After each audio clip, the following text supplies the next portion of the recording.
Good morning everyone and welcome to the class. We are doing the chapter Rural Livelihood in Civics, and under this chapter we have discussed about the different types of farmers in Kalpattu village. We have seen there were landless laborers like Tulasi, then there were small farmers like Sekar, and then there was large farmers, big farmers like Ramalingam. And as we have discussed all these things, this type of situation which we have discussed regarding this Kalpattu village, actually this situation is prevailing in almost all the village in our country.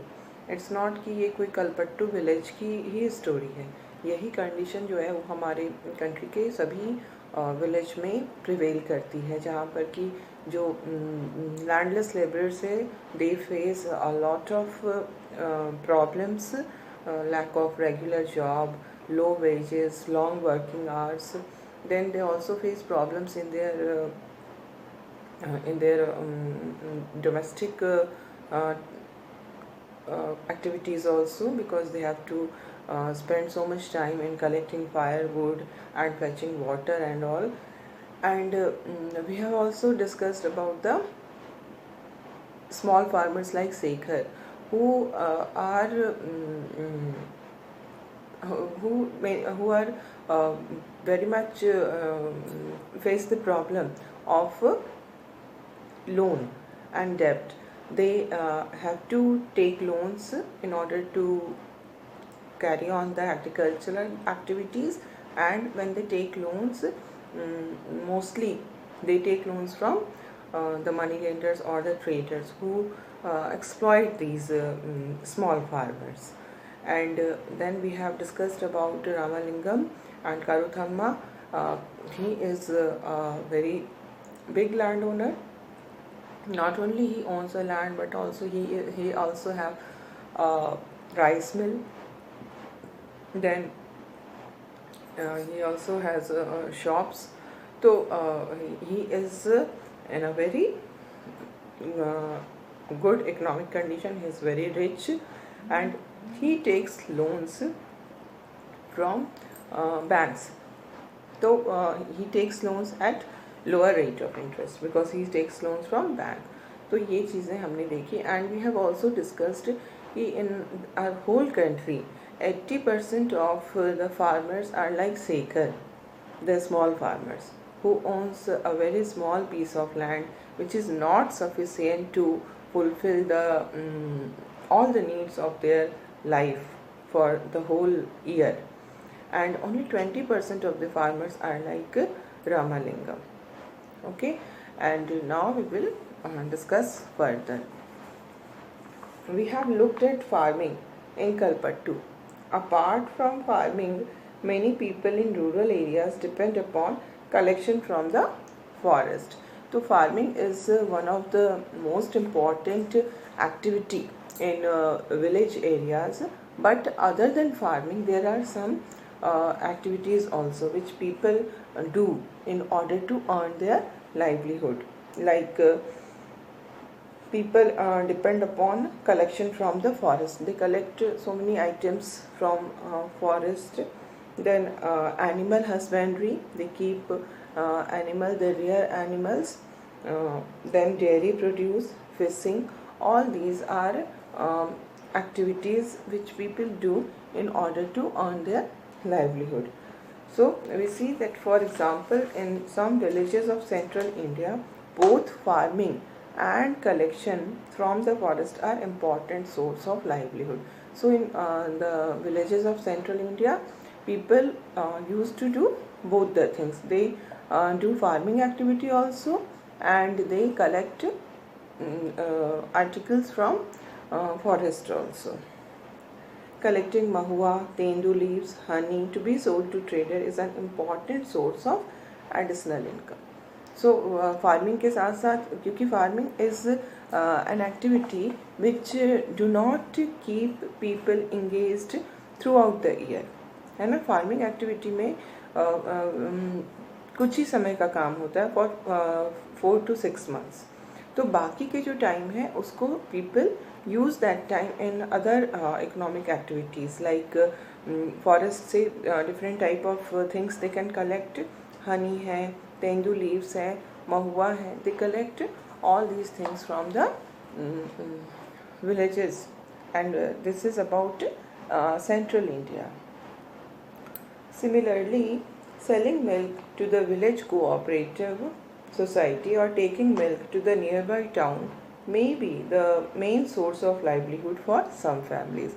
So now people have started this selling of the milk. They can sell the milk in the cooperatives, जो कि village में ही होते हैं cooperatives, वहाँ पे cell कर सकते हैं, या फिर they can come to the town also in order to sell their milk. तो this is also one of the most important source of livelihood for the people of rural areas. In the coastal areas we find fishing villages. जो areas बिल्कुल coastal होते हैं, समुद्र के किनारे होते हैं, in those areas people do fishing in order to earn their livelihood. Let us find out more about the lives of a fishing family by reading about Aruna and Pari Velen, who live in Puduppet, a village close to Kalpattu. Now we have discussed about the village Kalpattu, and now we will discuss about another village which is very close to Kalpattu, and the name of the village is Puduppet. This is a coastal village. Coastal village समुद्र के किनारे का. तो यहाँ पर हम देखेंगे कि what people do in order to earn their livelihood, and we will focus on one family. The name of the people who are the members of that family is Aruna and Parivelin. Aruna and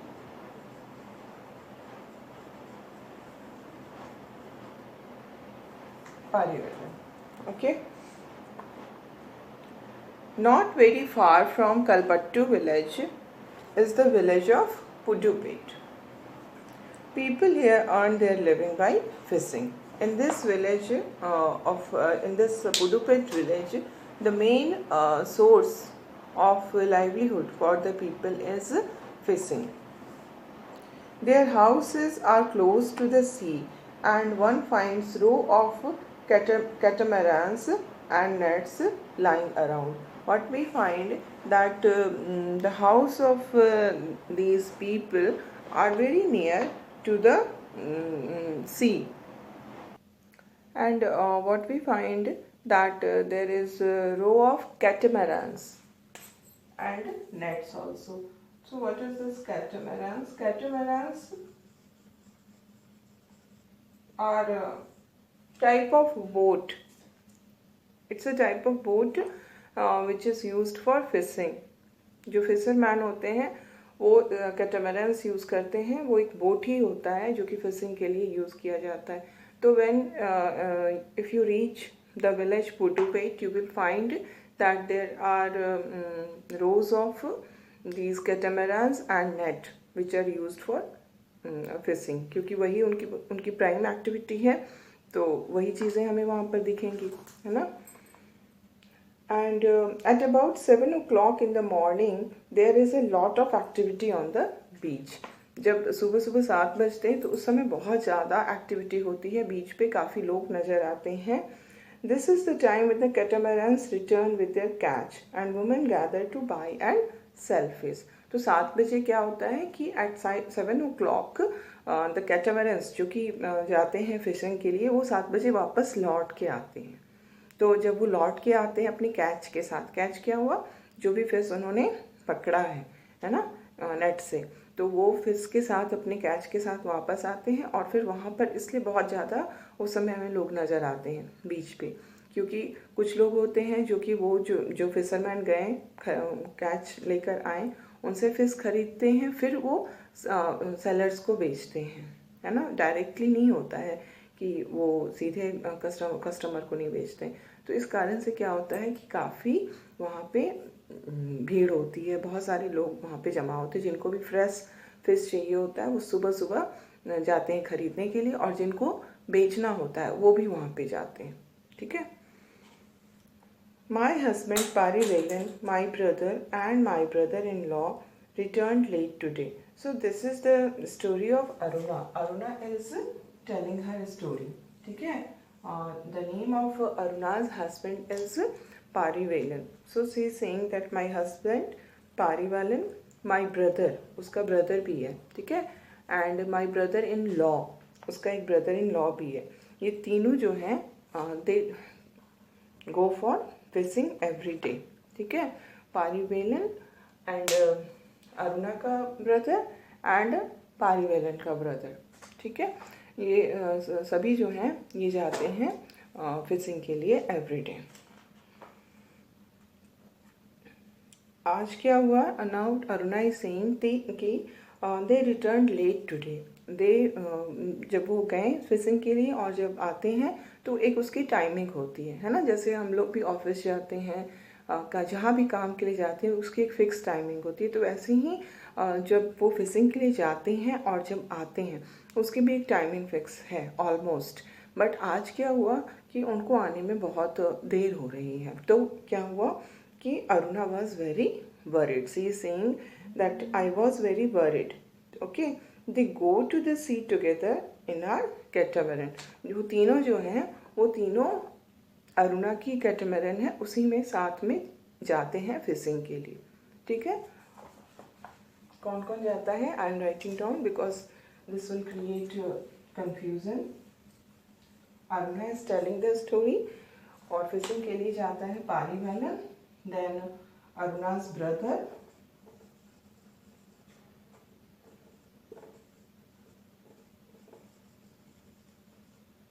and then Aruna's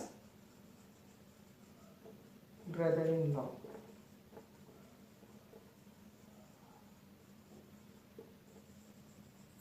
Okay, and in this we will see that कहाँ जाते, कैसे जाते हैं वो लोग? दे गो इन catamaran. और catamaran किसका है? कैटामरन जो है वो अरुणा और पारीवेलन जो है इनका catamaran. They are the owner of the catamaran.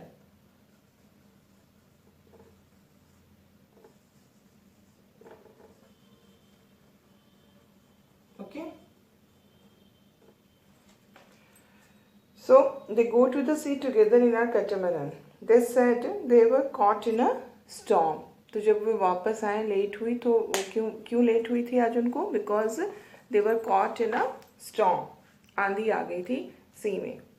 I have kept aside some fish for the family. Now they have come back with their catch, है ना। वो फिश लेकर आए हैं।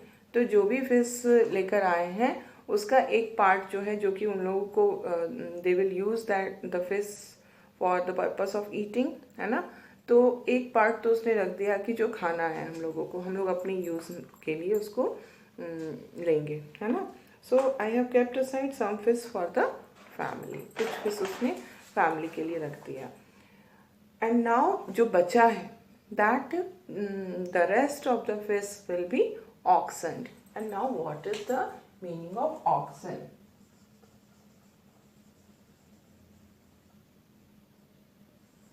ऑक्शन इज जैसे किसी चीज की प्राइस जो है वो फिक्स नहीं है।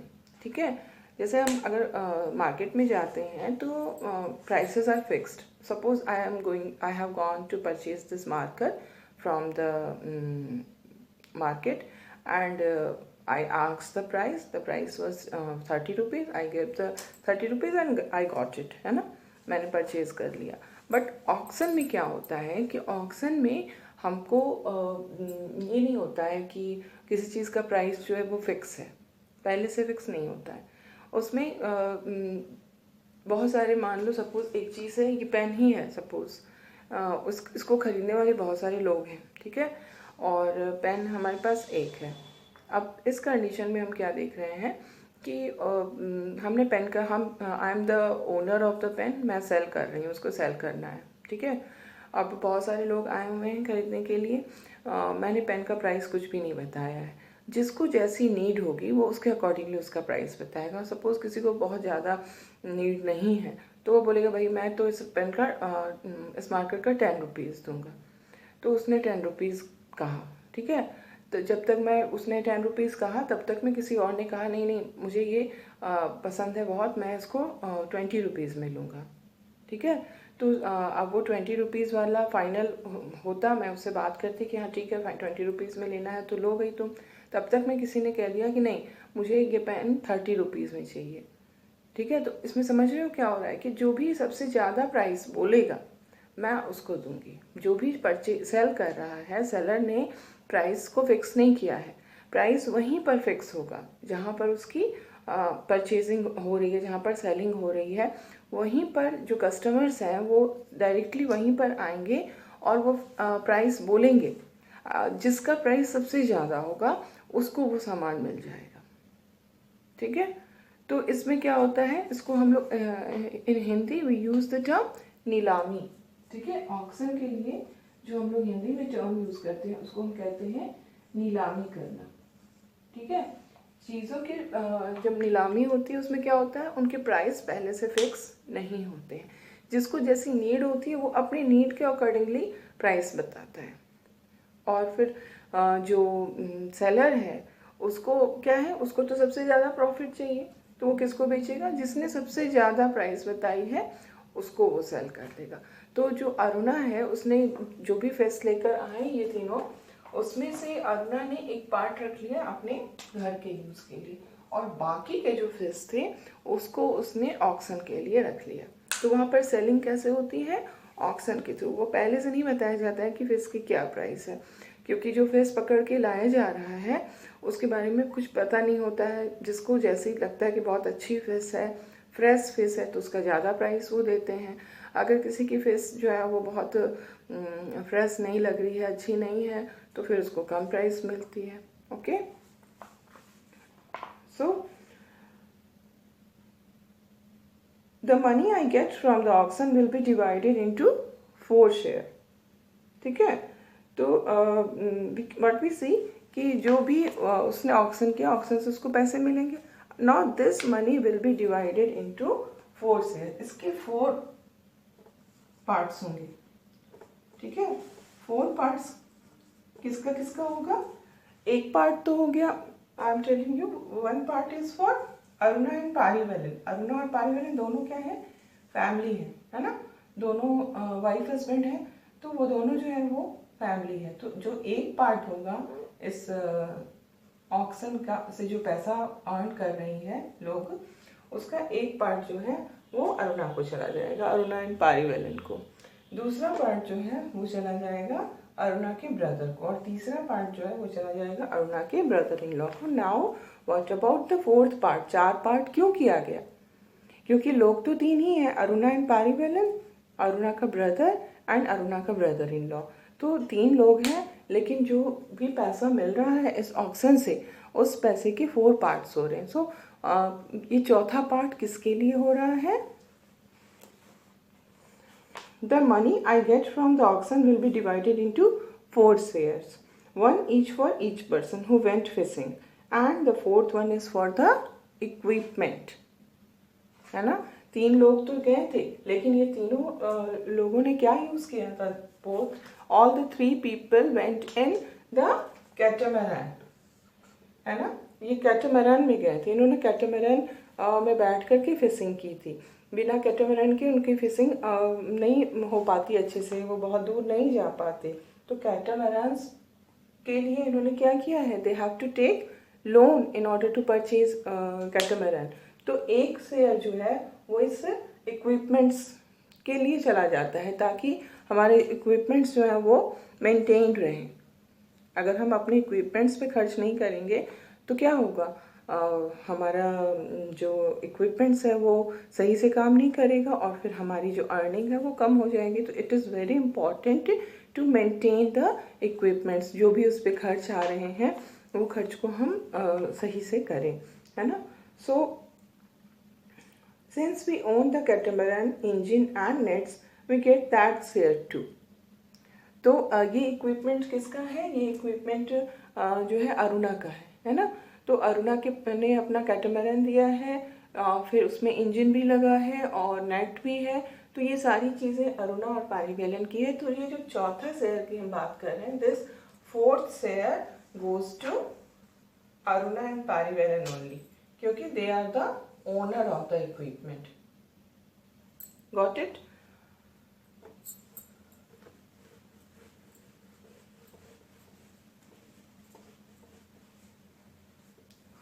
सपोज करो कि जो फिश पकड़ के लाए हैं उनमें से उससे हमें 100 रुपीज़ बेच करके मिला। फिश को सेल करने के बाद जो पैसे मिले अरुणा को वो 100 रुपीज़ है।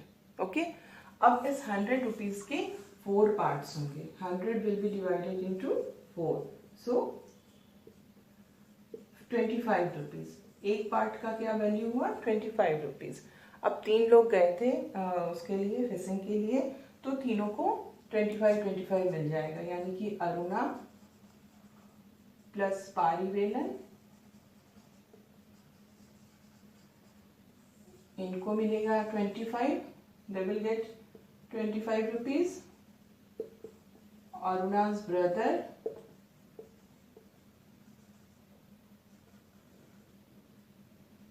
he will also get 25 rupees. Then Aruna's brother-in-law,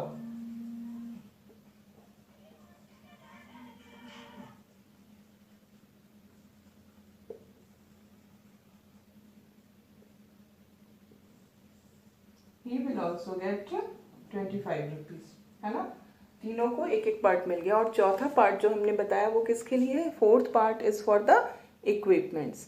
and here we have seen कि जो इक्विपमेंट है, जो कैटामैरन है, that belong to Aruna. Aruna ने उसको परचेज किया। Aruna is the owner, Aruna and Parivelan is the owner of catamaran. तो ये कैटामैरन के लिए जो 25 रुपीज जो चौथा पार्ट है, that is for the equipment. This 25 rupees will also go to Aruna and Parivelan. Okay, so in this way we can see कि अरुणा और पारीवेलन को हाफ पार्ट मिल रहा है पूरे सेल का, 50 रुपीज, 25 प्लस 25, और बाकी के जो लोग हैं उनको हाफ पार्ट में 1/4 पार्ट मिल रहा है ना। तो इस तरह से उनका शेयरिंग होता है।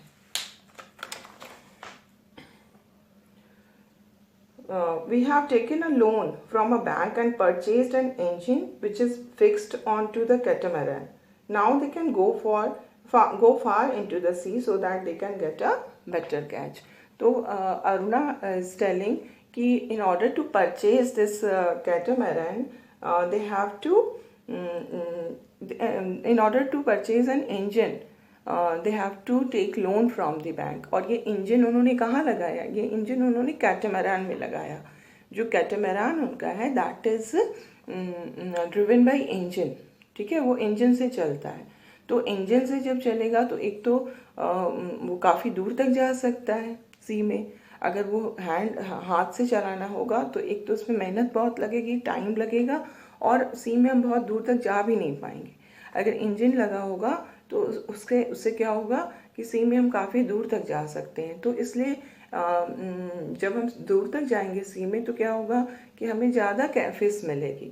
सभी लोग तो ज़्यादा दूर तक नहीं जाते हैं, क्योंकि सबके कैटामैरन में इंजन नहीं लगा है, क्योंकि इंजन के लिए खर्च करना पड़ता है। They have to purchase the engine which is costly. तो हर किसी के कैटामैरन में इंजन नहीं लगा होता है। कुछ ही लोग होते हैं जो अपने कैटामैरन में इंजन लगवाते हैं, क्योंकि उसके लिए खर्च करना पड़ता है। तो जिन लोगों ने इंजन में कैटामैरन लगाया है वो सी में दूर तक जाएंगे, बाकी लोग तो सी के आसपास ही रहेंगे। तो उनको क्या होगा? कम कैच मिलेगा, और जो जितनी दूर जाएगा उसको ज़्यादा कैच मिलेगा, है ना। ज़्यादा फिश वो कलेक्ट कर पाएंगे नेट से, क्योंकि वो दूर जा रहे हैं, है ना। उस एरिया में बहुत कम लोग जा रहे हैं, और जो किनारे पर ही जा रहे हैं जिनके कैटामैरन में इंजन नहीं है उनको कंपैरेटिवली कम फिश मिलेगी। तो इसलिए इन्होंने इंजन लगवाया, ताकि एक बार खर्च तो होगा इंजन लगवाने में, बट उसका फ़ायदा उनको बहुत मिलेगा, काफ़ी लंबे समय तक फ़ायदा मिलेगा। तो अब इस इंजन को परचेज करने के लिए उनको लोन लेना पड़ा। They took loan from the bank. Okay, and उसके बाद उन्होंने इंजन परचेज कर लिया और उसको कैटामैरन से लगा दिया। ठीक है, तो इस तरह से अब अगर उसको शेयर मिल रहा है 25 रुपीज़ फॉर दिस कैटामैरन, तो क्या हो रहा है कि वो उसको तो जो उसने लोन लिया है वो रीपे करना है ना। इंजन लगाने के लिए जो भी लोन उसने लिया उसको रीपेमेंट करना होगा, तो इसलिए उसको एक हिस्सा, एक पार्ट रुना को मिलना जरूरी है, तभी वो कर पाएगी काम। ठीक है, the women who buy fish here will carry them in basket to be sold in nearby village. तो यहाँ पर जैसे कि जब कैटामैरन से लोग आते हैं अपने कैच के साथ, उनसे बहुत सारे लोग खरीदते हैं फिश को। ठीक है, यहाँ पर जो लोग फिश खरीदते हैं फिर वो जा कर के नियर बाई विलेजेस में उसको सेल करते हैं। ओके, जो फिश पुडुपेट विलेज में लोग खरीदते हैं उस फिश को जाकर के वो अदर विलेजेस में, नियर बाई विलेजेस में वो जाके उसको सेल करते हैं। Then there are others like traders who buy for the shops in town. तो कुछ लोग तो बगल के विलेज में ही सेल करते हैं, कुछ लोग टाउन्स भी ले जाते हैं। पुडुपेट से जो फिश खरीदते हैं, that fish they carry that fish in town, वहाँ जाके वो सेल करते हैं। ऐसे ट्रेडर्स भी होते हैं वहाँ पे पुडुपेट विलेज में। I will only fish this auction, I will only finish this auction by noon. So उसके पास जो कैच आया है, जो पारी बेलन और बाकी दो जने ने जो फिश पकड़ के लाया, उसकी वो ऑक्शन कर रही है और उसको पूरा फिश ख़त्म करते करते दोपहर हो जाएगी, नून हो जाएगी। मतलब 7 बजे उसने स्टार्ट किया और ये 12 o'clock तक इसका ऑक्शन जो है चलेगा। Okay, in the evening my husband and our relatives will untangle and repair our nets. अब शाम में क्या होगा, दोपहर तक तो उसने सेल किया और शाम में फिर क्या होगा, फिर दे will start preparing for the next day. जो नेट है उसमें क्या होता है, वो टैंगल्ड हो जाता है, एक दूसरे से उलझ जाते हैं, तो शाम में वो सबको अनटैंगल करते हैं, वो उसके हस्बैंड। ठीक है, और जो रिलेटिव्स हैं वो सभी मिलकर के अनटैंगल करेंगे और अपने सारे इक्विपमेंट्स को देख लेंगे कि वो सही से काम कर रहे हैं या नहीं। मतलब कल जाने की जो प्रिपरेशन है वो शाम में ही हो जाती है। And then early tomorrow morning around 2 AM they will set out to sea again. फिर रात में ही वो, मतलब अर्ली मॉर्निंग, ये 2 बजे होता है जो कि हम जिस समय हम लोग सोते रहते हैं। So they will start their work at 2 o'clock। वो समुद्र में जाते हैं 2 बजे। ठीक है, each year for at least about 4 months during the monsoon they cannot go to the sea because this is when the fish breed। अब ये तो हमने देखा कि ठीक है, बहुत अच्छी, मतलब हर दिन वो जा रहे हैं, फिश लेकर आ रहे हैं, फिर उसकी ऑक्शन हो रही है, फिर वो 4 पार्ट्स में जैसे बट रहे हैं, उन्होंने इक्विपमेंट्स भी खरीद ली है। लेकिन यहाँ पे भी प्रॉब्लम है। प्रॉब्लम क्या है? The first problem and the most important problem कि ये जो फिशिंग का काम है that is also not regular. वो थ्रू आउट द ईयर नहीं चलता है। क्यों नहीं चलता है? बिकॉज मानसून का जो सीज़न होता है वो ब्रीडिंग सीज़न होता है फिश का, और अगर ब्रीडिंग सीज़न में फिश को डिस्टर्ब किया जाएगा तो फिर क्या होगा कि आगे फिर उनको फिश नहीं मिलेंगी।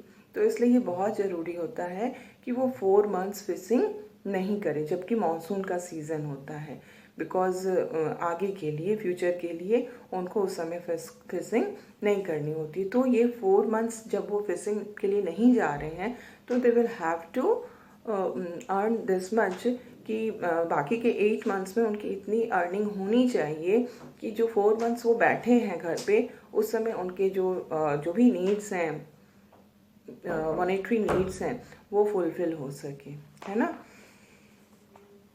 सो during these months we survive by borrowing from the traders. But इतनी अर्निंग उनकी नहीं होती है 8 months में कि वो उस 8 month में जो भी अर्न किए हैं उसी को वो चला दें और उसी से उनका 4 months का खर्च चल जाए।